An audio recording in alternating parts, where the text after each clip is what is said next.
What's up, everybody? Soul here with another sort of Convallaria video, and today we're going to be talking about Afra, a new character that's coming out here soon. She is the first of what I assume will be several characters dropped.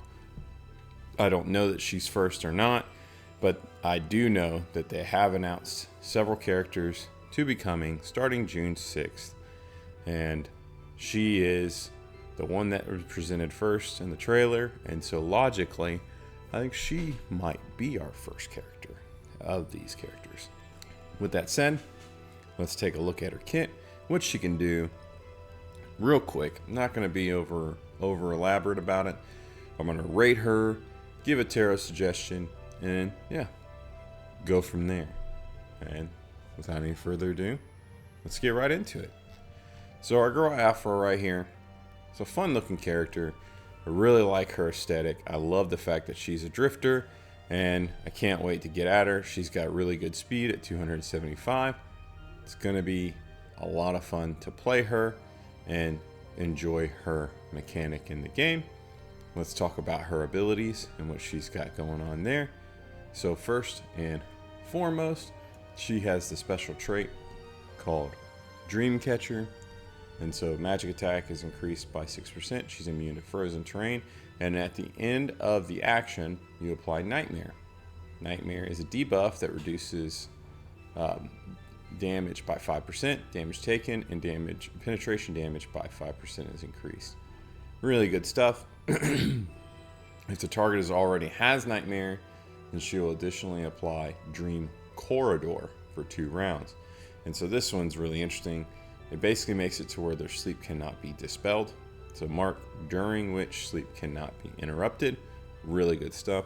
When it is applied again, or the duration ends, settle 20% of the total damage received during the duration of Dream Corridor, not exceeding 400% of the caster's magic attack value.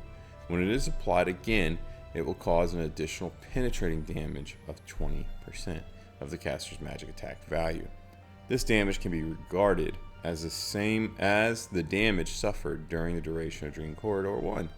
This effect cannot be dispelled or immunized.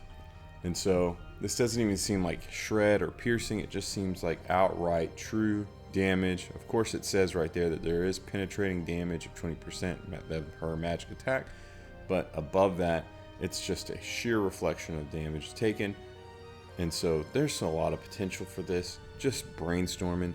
I can see this going on to bosses, assuming they're not immune to sleep, right? And accumulating damage over time. And then once all those big hits and that big combo goes down and those 2 turns have passed, boom, they take another big hit, reflecting all that damage they had already soaked with Dream Corridor on them. Really interesting thought. Can't wait to experiment and test it. I have no idea how it'll actually work in practice without playing it, but according to what I'm reading, that's how it appears to be playing. And of course, you see up here at 5 stars, I'm going to skip all the other levels. We get a magic attack increased by 12%. It's all at the end of action, all enemies within 6 squares will be target. Will give Nightmare. It's an auto debuff, and then Dream Corridor 2, which is up to 600% of her magic attack, really big, and then 30% critical penetrating damage, and then a level 2 debuff. Can't wait. She is really strong at 5 stars, it seems like, and she is doing some really interesting things with that trait. Looking at her abilities, her innate ability is treatment, 100% heal. Of course, she's got energy wave. You look at these other skills, like we got a passive here where she can all friendly forces within 3 squares of the range. Forgive the translations, it's not perfect. Will gain 20% HP back. She's got a Whisper of Dreams. This is a sleep piercing damage single target attack where it inflicts piercing vulnerability 2 and vulnerability 2. This is something she has. Only Convallaria has piercing vulnerability right now that can be inflicted on enemies, and so she's bringing that to the table now too. And she has a couple different ways to apply it. We got Dream Game at the start of the action, the release of Dream Divination skills. She gains 1 energy, and then of course those entering dream, rejuvenating dream, and protecting dream are some interesting abilities. Entering dream, I believe, grants her meditation. Rejuvenating dream dispels and does some decent stuff there, and then protecting dream gives some shielding to your allies. Now we've got snow here, where that is piercing damage in an instant, and it transforms her into a deer. She jumps to the target terrain grid and deals 20% of magic attack value to all enemies within 2 grids. That's piercing damage. So she moves up, she turns into a deer, and then boom, she is there. Now when she is a deer, she becomes tougher, stronger, does better. Let's take a look at that real quick right here. So we got that fawn right here. She cannot move, but she has 30% damage reduction. And then at the end of the action, she heals all friendly forces in 3 grids of herself for 60% of her magical attack. The skills in Afra's state are invalid, but yeah, she goes up, she gets some damage reduction, and she's doing some AoE heals. Really interesting stuff there with that ability. Then you've got Endure, which is just, reducing damage taken over time. And then at the start of the battle, you can gain Unyielding Strength, which can restore 35% of your health and triggered. So basically that is a resolve. And then with a heal. And then the damage received is reduced by 15%. Then transform into a deer. So really cool stuff there. Interesting abilities. Dream Talk Resurrection, single target heal for 80% of her magical attack value. And then she grants Sweet Dreams. And so that warrants a look itself. Sweet Dreams right here is physical and magical defense up. And at the start of the action, the buff is removed after being attacked. And then they'll heal 50% of her value and magic attack. And then gain physical defense and magic defense up for 2 rounds. Or if they don't get hit, they gain, at the start of their action, the healing is increased to 100% of the caster's magic attack value.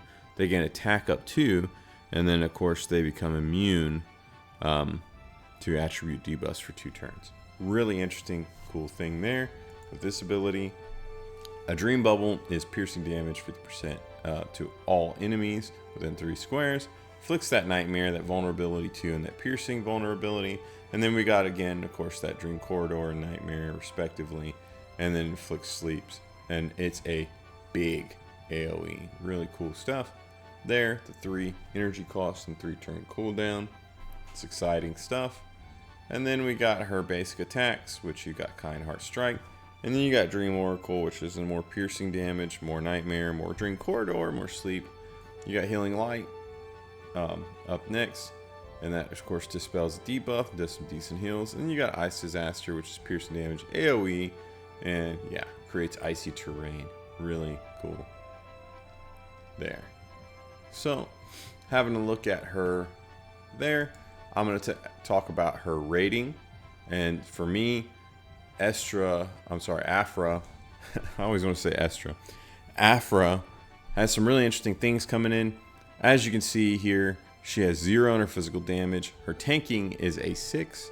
She has a healing of 6.5. Her magic damage is a 12.5. She's got that unique ability where she's able to do tons of damage, potentially. And then she's got a buffs of 6, debuffs of 9.5, and then a utility of 12. Good stuff there. That puts her total at 52.5. She is below Coco, who used to be our strongest character in the game. Of course, now that is Estra. But at 52.5, she is still a tier 0 and a very strong character. It is a surprising, and I'm honestly glad to see it, that she's not overly powerful and rated incredibly high. There does seem to be some fluctuation, and she is on that side. And it also needs to be noted that, like, while she has some great AoE and some great debuffs with sleep and things like that, if you're in a fight and you're dealing with enemies that are immune to sleep, she is totally a different camper. and what she can do and impact the gameplay. That is a huge deal. And so we want to absolutely take advantage of her. But unfortunately, without that sleep mechanic, she's on paper a different character. And so, yeah, great stats, great stuff going on there. Let's talk about the tarot suggestion. In my opinion, I see the closest resemblance to the moon. There's some moon depicted in her character art, her banner art, and I see a direct link to the tarot moon card with that. Of course, we got the boat, just like you see there. And then, of course, you got the two wolves together. She's got some attire that looks like it's fur and whatnot, so that can be a nod to the wolves. So does her pet. Of course, there's two of them, as there's two wolves there. She's looking, and he's got his eyes closed. The wolf's got one's eyes open, and then the other one's eyes are closed. You see lots of moons symbolized in here. We got the same stars, of course, too. And then that XV11, XV3, that's, of course, 18. But regardless, we can see some similarities there. If we look at his, say, head, we can see where there would be an X from the stitching, a 3, the horns, and then 3 as in the 3 horn. Yeah, really, you can see it there, the shape and the numbers adding up. It might be a little bit of a stretch. Regardless, I see some similarities there in the symbology and whatnot. Admittedly, it's not as strong as I've seen with some of the other tarots, and it might be that it's a mixture of tarots that really come into play here. Maybe she's got some temperance involved too, and we can see some similarities there. But I digress. This is the tarot card that I think best aligns with her from what I am seeing right now. So, with all that said, Afra is looking like a really interesting character, a very strong character who's hitting high on the board with points. She is registered as a tier 0 with her total value coming in at 52.5. Very much great power there. The power creep is alive and still hitting. These characters coming out are consistently strong and strong and strong.